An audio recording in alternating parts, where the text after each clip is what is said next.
Hello and welcome to HR Elite's first video blog on the very topical and important subject of the coronavirus and how this impacts on the workplace. As you can see, I'm sitting at home, which I think is a really important point to mention.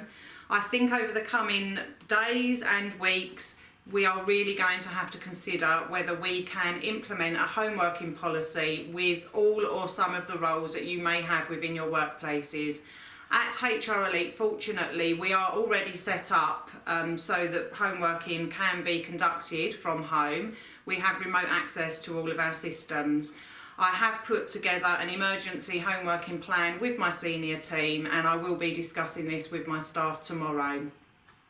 I strongly advise, if you haven't done so already, and so long as your job roles allow for this, that you start looking at an emergency home working plan, as I truly believe that over the next, as I say, days, possibly weeks, we will have to start looking at how we can continue to deliver our services, but from home. But let's get back to the coronavirus. At HR Elite, we've been inundated with calls over the last couple of weeks, but particularly over the last few working days, from our clients on how they can manage their staff and ensure that they're getting their rights as employees whilst we're moving through this crisis. It's important to mention that this is completely new to us as well. In the HR world, we have never had to deal with anything like this before. However, a lot of the current policies and procedures in place are still applicable, but we are starting to see new practices, new laws that are being brought in specifically for the coronavirus. For example, statutory sick pay is now being payable from the first day of absence for somebody showing signs or symptoms of the coronavirus and where they have to self-isolate, whereas prior to this, it was statutory sick pay was payable from the fourth day of absence. At HR Elite, we have collated the most popular questions and we have decided to present these to you in this video blog, where we will identify what the question was and then give you the applicable answer. Let's get started.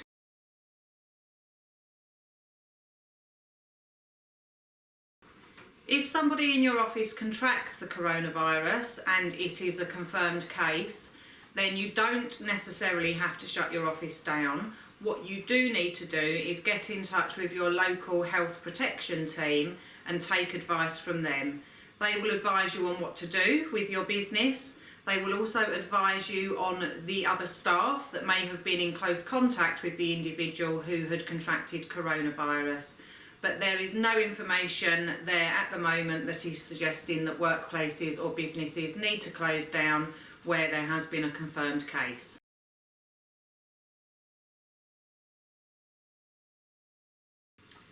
If somebody is showing symptoms of the coronavirus, which we know to be a continuous cough, a fever, and the individual having difficulty breathing, then they must be sent home. You can force them to go home and place them on sick leave, and they will be required to self-isolate for 14 days. We are now hearing that individuals showing symptoms of a cold should also probably go home and self-isolate for 7 days and take advice from 111 and the NHS.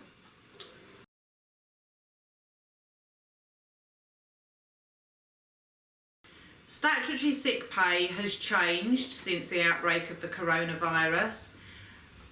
Individuals who are showing symptoms of the coronavirus or who have contracted the coronavirus and have had to go home to self-isolate, whether it be for 14 days or 7 days, will be entitled to statutory sick pay from the first day of absence, which is different to the sickness absence statutory sick pay provisions prior to this, which were only applicable from the fourth day of absence.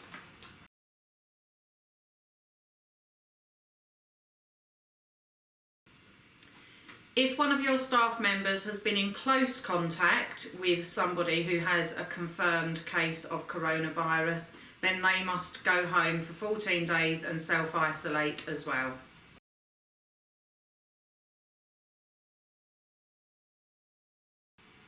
If a staff member's husband, wife or child has decided to self-isolate for 14 days, You need to try and establish the reason as to why they are self-isolating. If they have a confirmed case, then the individual staff member will also need to go home and self-isolate for 14 days. If their husband, partner, wife, child has chosen to self-isolate because they have a mild cold, for example, then your individual staff member can still continue to come into work.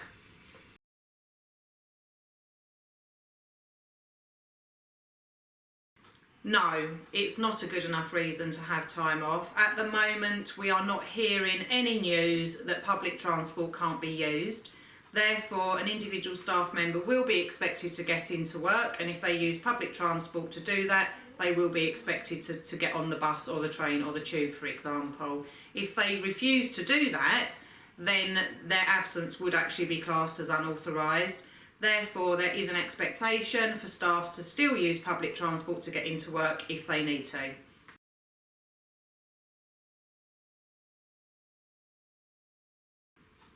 This is a really important and vital question, and at the moment it's really difficult to make a decision on this until we know what is happening. I have had a couple of meetings with clients of ours where we have looked at the options of what they could do if there is a downturn in work as a result of the coronavirus, if staff are being turned away from sites because there is restriction on access to these particular sites and there's no other work for the individual staff member to do. So first of all, if a staff member is turned away from a client site, for example, the first option is to consider whether there is other work that can be done within your workplace. If not, and literally somebody has to go home because there is no work for them to do, you may want to speak to them about whether they'd be prepared to take a period of annual leave or possibly a period of unpaid leave.